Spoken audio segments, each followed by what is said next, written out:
So when I think of games that I used to obsessively play when I first joined the online gaming community, two titles pop up in my head: Halo and Gears of War.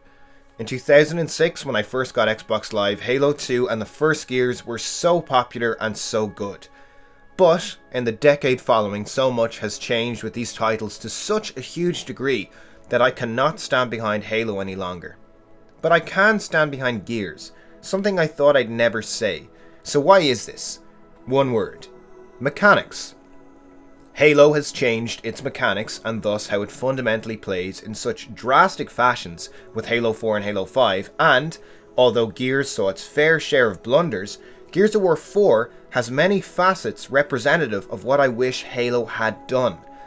So mechanics, I've very little to say here, and that's good because mechanically Gears has stayed true to its original 2006 form, and after drastic changes that Judgment made, it made a return to its classic formula and improved it with intelligent mechanical advances in Gears 4. Now, to get this out of the way, I know Horde mode suffers from the greed of microtransactions at times. However, a subscriber of mine, TUF Bubbles, has stated to me that in the later rounds you don't even notice the effects of microtransactions. I trust this guy, he's a real loyal sub, he only plays Horde mode. A friend of mine, Brent, also only plays Horde mode, and they've both told me this. So look, I don't really play Horde mode, so if you guys want to dispute that, then go ahead in the comment section below. But apparently, at this point in time, the systems have changed so much that the microtransaction model is not as invasive as it once was. However, the main reason people play Gears of War via online casual and competitive multiplayer has never been better. The content plan map-wise is incredible. Each month an older map from Gears 1 to 3 is remastered and added to the rotation. This is added in conjunction with a current map remix, flashbacks of Halo 5 come to mind, I don't like map remixes, or a totally new map made by the devs, the Coalition. Also, the DLC is free for everybody, and if you own the Season Pass, it only allows you to just play the developer playlist where you get double XP, more credits, and you get private matches with these new maps. So everybody has the map, the community is not split. Now this, alongside the already stellar and very Gears-like base maps, makes the multiplayer, in my opinion, the best in the franchise. Gears of War 4 also allows newcomers to the franchise a chance to experience the best Gears has to offer all in one package with these maps from Gears 1 to 3 and the great maps from Gears 4.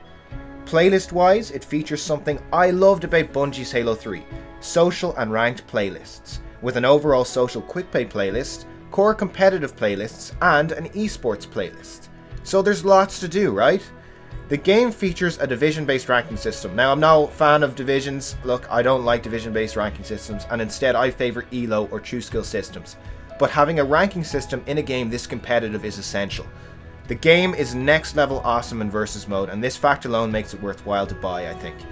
Game types are high in quantities with Warzone, Execution, Escalation, King of the Hill, TDM, Guardian, Arms Race, which is basically team gun game, and Dodgeball, which is like Warzone and TDM combined. If you die, you're out unless your teammates kill an enemy player, thus allowing you to respawn.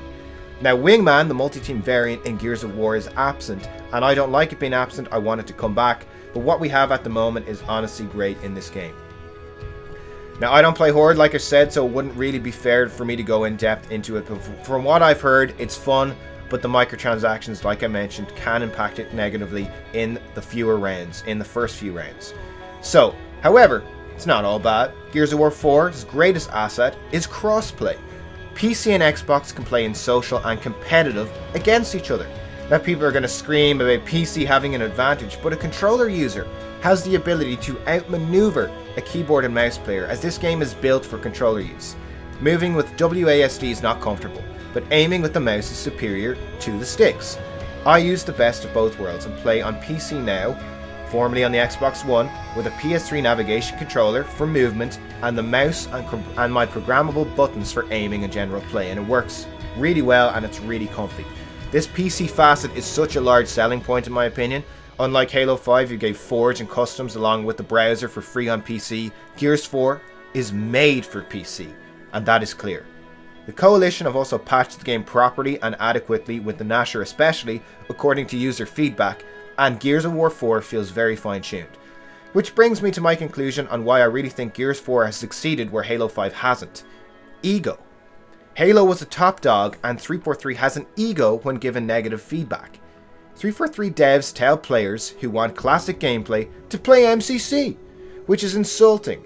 Whereas when the Gears community want a classic game with smart innovation, fan favourite maps and great features, they get it.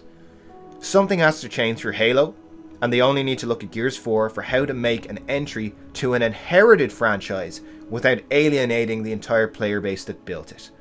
Thanks for stopping by.